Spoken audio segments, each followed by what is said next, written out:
Morning టైంలో ఎంత హడావిడిగా ఉన్నా లంచ్ బాక్స్ చేసి ఇవ్వాల్సిందే కదా.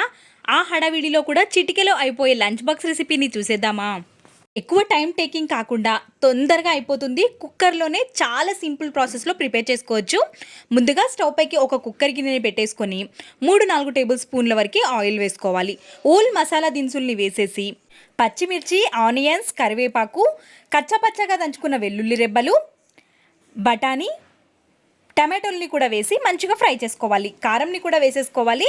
మంచిగా కడుక్కున్న బియ్యాన్ని కూడా వేసేసి 1 గ్లాస్ బియ్యానికి 2 గ్లాసుల వాటర్ని వేసుకోవాలి. రుచికి సరిపడ ఉప్పుని కూడా వేసేసి స్టవ్ ఫ్లేమ్ అనేది హైలో ఉంచి 3-4 విజిల్స్ వచ్చేంత వరకు మంచిగా ఉడికించుకోవాలి. ఈ విధంగా ప్రిపేర్ చేసుకుంటే చాలా తొందరగా అయిపోతుంది. పిల్లలకి కూడా ఎంతగానో నచ్చుతుంది. కాబట్టి తప్పకుండా ట్రై చేయండి. ఈ వీడియో మీకు ఎలా అనిపించిందో కమెంట్ సెక్షన్లో తెలియచేయండి. వీడియో నచ్చితే ప్లీజ్ సబ్స్క్రైబ్. ఇలాంటి మరెన్నో రెసిపీస్ మన ఛానల్లో ఉన్నాయి. ఒక్కసారి విజిట్ చేయండి. అను కేఆర్ బ్లాగ్స్ మీకు కూడా చాలా ఉపయోగపడతాయి నా videos. Thanks for watching. By by.